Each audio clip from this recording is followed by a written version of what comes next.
Hello, everyone, and good afternoon. I'm thrilled to be here with all of you and our panelists. As Fred said, my name is Amy Harder. I'm an executive editor of Cipher News, a media outlet dedicated to covering climate solutions. Thank you to the audience joining here in person and those of you joining on the live stream. A quick raise of hands for those in the room. Raise your hand if this is the first ever COP that you have attended. Okay, I think that's about 60% of the room at least. And that is what I've seen all over this sprawling Expo City complex, which, fun fact, is larger than Central Park, for those of you who have been there. There's about 100,000 people attending this COP. For comparison, when the Paris Climate Agreement was signed in 2015, it was then a record-breaking 40,000 people. So we have more than double the amount of people, and I think that's a testament to where this debate is going. And this is my fourth COP, and it really does feel like a crossroads.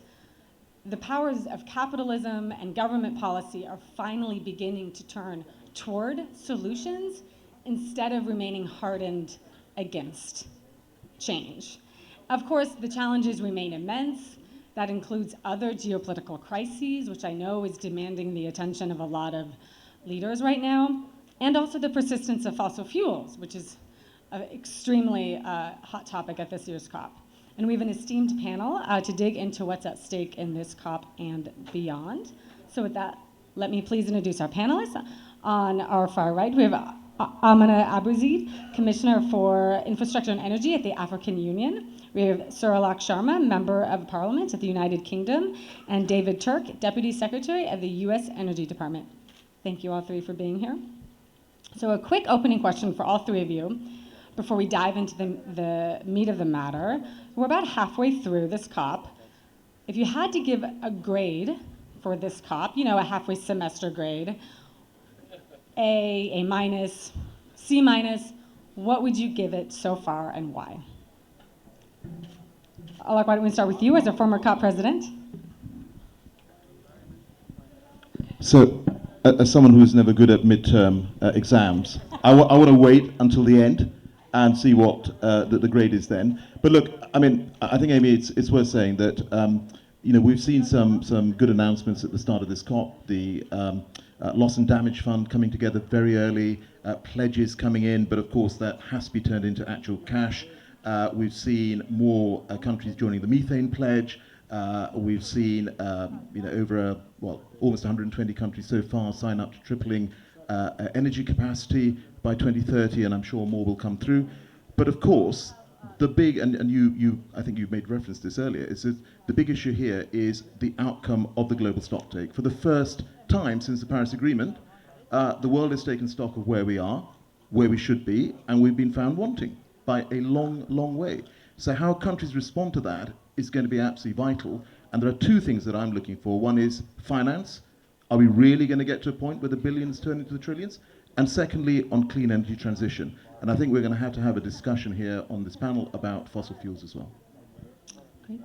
David, I'm going to interpret that as an incomplete, still some work to be done. How about you? What grade would you give the COP so far? So I'm going to take a bit of a step back and kind of jump off where you left off, Alec, in terms of the real world and how we're doing in the real world, because the COP should be an opportunity for all of us to take a step back and ask ourselves tough questions like, how are we doing?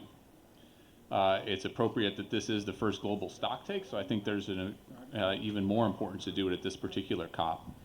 And when I look around the world, we are making significant progress in some areas, in some technology areas, but given what we need to do, I'd put it more in the C to D kind of range, right? Like, the numbers are unforgiving here. The carbon budget is unforgiving here.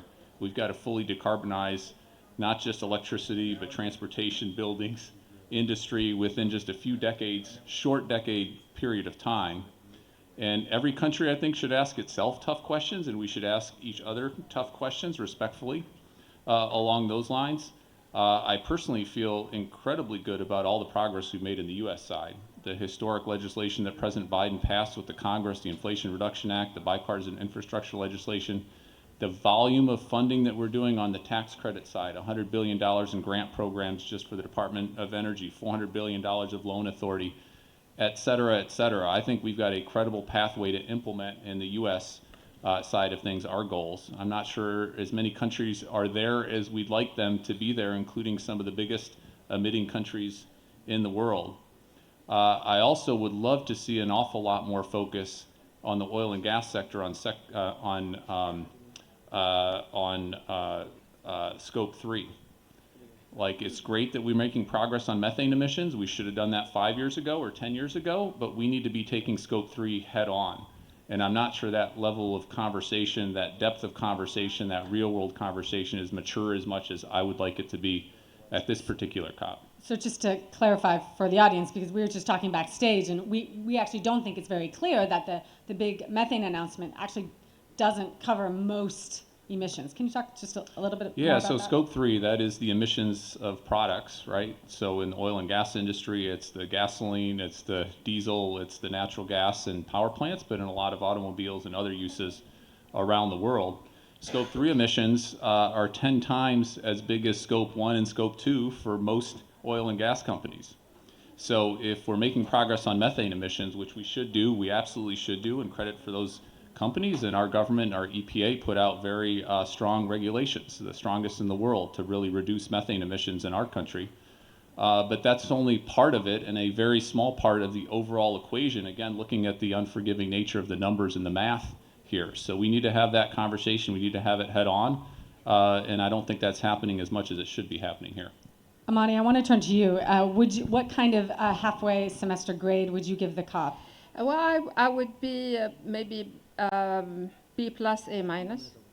I'm saying this because I've also, I mean, this is what my sixth COP I attend and participate in, but the build-up, I mean, towards this COP, the way it has been inclusive, the way it has actively listened to all stakeholders, and here I'm talking particularly about Africa, but also stakeholders, whether they are, I'm not just talking about the regions, but also the different, industries, private sector, and civil society. And I participated in 4 out of the 5 dialogue, high-level dialogue sessions that took place.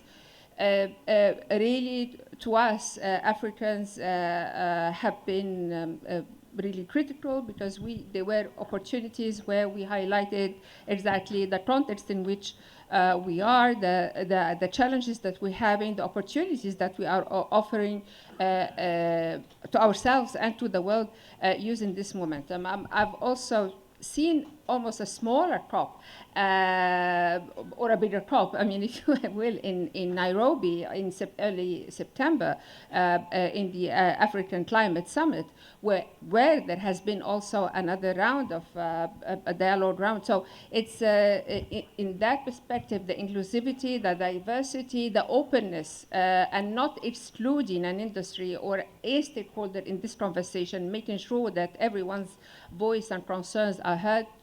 For us, it's a very big plus to this COP. And the reason I'm not putting, well, I'm known to be harsh in grades anyway. I mean, I've always been. But unless, always say it has to be not only financed, but also actionable and implemented. So until we see implementation, then my A will not be earned.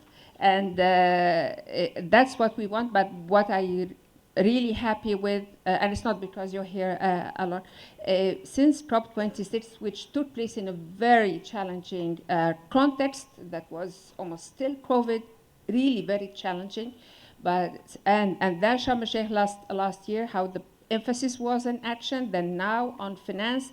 I think we're on the right track in terms, it's a continue. No COP will ever solve everything. And what I always say, I mean, COPs are 2 weeks? We want to see the action throughout the year. I mean, people seem to be walking from one COP to another, but please, there's 11 and a half months of the year. Let's just start working on those. So this is where maybe the A is not there, but I'm sure that the A will happen, even the A plus soon. The way I'm seeing the enthusiasm, the people realizing the threats because they're real, and the openness of the conversation, and we have to still keep our minds open, and we hear everyone. This is not the time to exclude anyone or any industry. We're still not out there, and we want to make sure that everyone is sitting on the table. Alok, you want to Yeah, comment I here? just want to come in on this point. And firstly, thank you, Mani, for your very kind words about COP26. But I just want to, can we just put this into context, friends, which is that we have to cut global emissions by over 40% over the next 6 years to keep on track to 1.5 degrees, right? To limiting global warming to 1.5 degrees, which everybody signed up to in Paris, and they reiterated in Glasgow and also in Sharm el-Sheikh. That is a really, really big, tall order. We also know that, quite rightly, this COP has said that their North Star is keeping 1.5 alive. I applaud that. That's what we had. So the judgment on this, in terms of grades or whatever, is going to come at the end, where independently are people going to be able to say with credibility that we have kept 1.5 alive. And I just want to make this point here, which is that, you know, we talk about millions, billions, trillions in these sort of settings. It doesn't mean anything if you're on the front line of climate change. You all come from countries, and you will have seen the impact on your own populations. What those individuals want is to see some delivery, some action, some finance actually flowing to support them. And just coming back on this point that Dave made about the energy sector. Look, 75% of global emissions are energy related, right?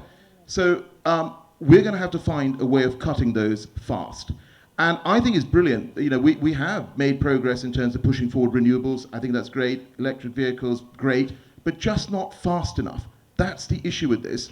And the other side of the coin from renewables is the fossil fuel sector. I'm not saying that we turn off the taps overnight, right? I mean, if you're pragmatic, you understand this is a transition. But you have to accept that at some point we're going to have a phase out of fossil fuels. That's what many of us push for in Sharm el-Sheikh. That's what's going on here. Just on this point on technology, look, carbon capture storage and other technologies is important. It's really going to be very important for the most hard-to-abate sectors. But right now, it is not deployed in enough projects across the world. The price isn't coming down fast enough to be able to say that just deploying technology is going to bring down emissions by 40%. If we're doing that, we say that, we're kidding ourselves. We have to address the issue of phasing down the use and production of fossil fuels.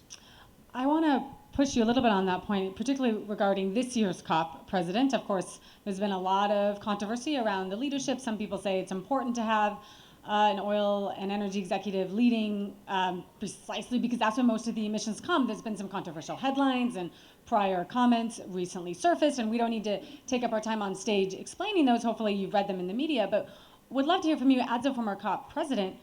How do you think what do you think about that, about some of these comments that show maybe they're hatching oil and gas deals and they don't think it's possible to even remotely reach a limit of 150? Are you concerned that this is a greenwashed COP? Look, every presidency faces its own unique challenges, right? The UK faces its own unique challenges. I mean, I'd never been to a COP before, so a lot of people said, well, how's this guy going to negotiate with 200 countries? We were in the middle of COVID. People said, are they going to get a safe COP? Every COP faces its own challenges, and the key issue here is that there is transparency and that people are quite rightly able to ask questions of every presidency.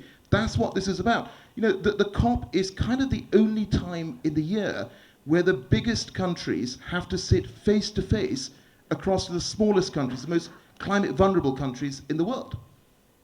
And that's why it's right that there is scrutiny, but the answer will come at the end, Amy. That's when the answer will come. Has enough been done to keep 1.5 alive? David, I want to turn to you and get your perspective about how the administration, the Biden administration, balances the need for an urgent reduction of fossil fuels while continuing to work very closely with oil-rich nations such as the UAE. John Kerry, who I know you work closely with, has continued his support of Sultan Al Jaber amid a lot of different developments. How do you strike that balance? So to me, it's both simple and hard. The simple part is science and math is math.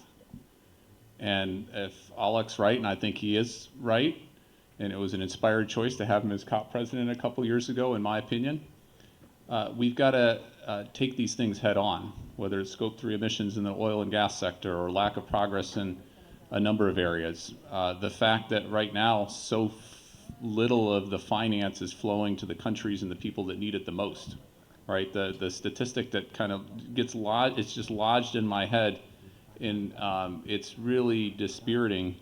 60% of the solar energy falling on planet Earth falls in Africa. And right now, as the commissioner certainly knows better than the rest of us, right now of the world's global PV capacity built, it's 1% in Africa. That's just outrageous. And there's so much more we need to do on that front. So to me, it's all, the best COPs are the places where you have transparency, you have real conversation. Ask yourselves tough questions, ask others tough questions, do it respectfully, but do it directly. We don't have time to waste by kind of hinting or not taking things directly. We just need to do that. So to me, I look at it certainly from the US perspective of what's the implementation plan. It's great that we've agreed now to double efficiency. That's absolutely what we need to do. What's the plan to actually achieve that? I was part of an initiative several years ago from a UN Secretary General about a 3% club that was very similar to doubling energy efficiency.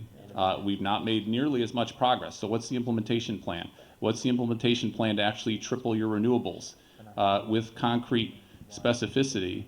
Again, this is most of my day job is focused domestically on implementing, given the Department of Energy role in the US, working day in and day out with all these funding streams, all these tools in the tool belt that we've never had before, the President's leadership on this, and we're making remarkable progress. Is it enough? No. Our estimates are that we'll get to about 40% emission reductions by 2030. Our goal is over 50%, as it should be, based on the science, based on the math. So we should be asked tough questions. How do we make up that delta? How do we make up that remaining part and accelerate our own efforts to help countries around the world as well? But that's the spirit we really need to have here, in my opinion. Amani, I want to go to you and get you to respond to some of what David said, and also to comment about the surprise loss and damage announcement, your response to that, and talking about what else needs to happen to get money flowing to Africa, not just for adaptation, but also for clean technologies. Yes, but exactly. I mean, I wanted to talk to the point. I mean that Dave mentioned regarding this the famous 1%, because it hides also some critical aspects regarding renewable energy in Africa. Let us remind ourselves that Africa as a region, I mean, we're talking 55 countries, is the region with the highest share of renewable energy in our energy mix in the world, 40.5%. That's compared to, say, Europe, 15%. Let us remember this. And we've done it voluntarily, not because of a COP. Let us also remember this one. And even that 1%, the solar energy that was mentioned, the two largest solar power plants in the world are in Morocco, which I helped build myself, and then in my own country, in Egypt. So there has been tremendous efforts. Where things are lacking in Africa, it's not just about about the energy production. And that's the discussion. I'm really happy that this COP took it into account. It's about the infrastructure for renewable energy, and hardly, I must say, in any COP I've been, conversation looked also about to the grid and the last mile and the batteries and going into details. That would allow that energy to flow to the end user. And this COP has done it, and I must give credit to this COP in that respect. Transmission is very costly, and no one and no country has ever developed and has ever grown just because they have a microgrid, because people keep saying microgrids. I mean, countries develop on a different scale. And we do need, in some areas and geographies, we do need, yes, microgrids or this DERs. Or I understand, and we know that very, very well. At the African Union, we have devised an energy master plan for the whole continent to be implemented from here to 2040, taking into account both the production side, but also the transmission side, and also the local content and the manufacturing side, because we want this energy not only to develop, but for it to be a catalyst to our markets and catalyst to our private sector, catalyst also to use and to transform our natural resources and our minerals in Africa using, our minerals, but also benefiting from this wealth of people that, that's our human capital. So it's true, it's 1%, but this 1% also hides how Africa has been leading or has been, doing more than its share when it comes to climate, even though we are the least emitting region in the world. And we are conscious because we are the most hurt. And it's not a study. This is not something we read about. This is our daily lives that are being affected more frequently and more severely by climate disasters. It's enough? It's not enough, because more than half of our people still do not have access to electricity.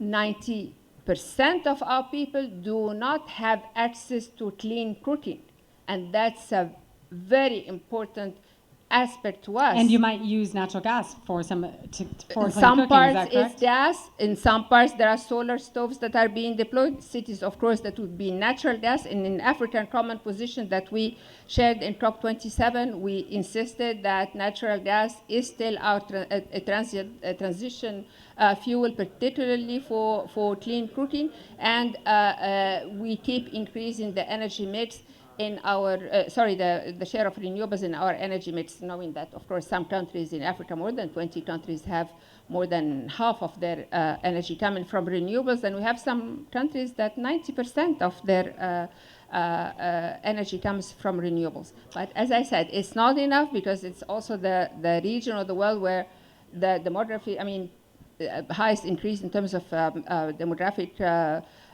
highest demographic rate, and we are urbanizing, we are developing, we just started. Most of our countries are 50, 60 years old. So in our final, we unfortunately do have to wrap up. So in our final concluding moments, I would love to do a quick lightning round where I kindly ask, because we're short on time, that our panelists just answer in 1 or 2 words, but not even a full sentence. Just say what the first thing that pops into your head when I say the following words. And the first one is nuclear energy. Good. Good for Africa. All right, so I'm going to let you in on a little secret. Amy said if we didn't have an answer, we should say interesting. So if you ever get that question from Amy in a future panel, I think I just ruined it. You can say it. I think inclusive. Support. Fossil fuel subsidies. No. Phase out. Got to get rid of. 1.5 degrees Celsius.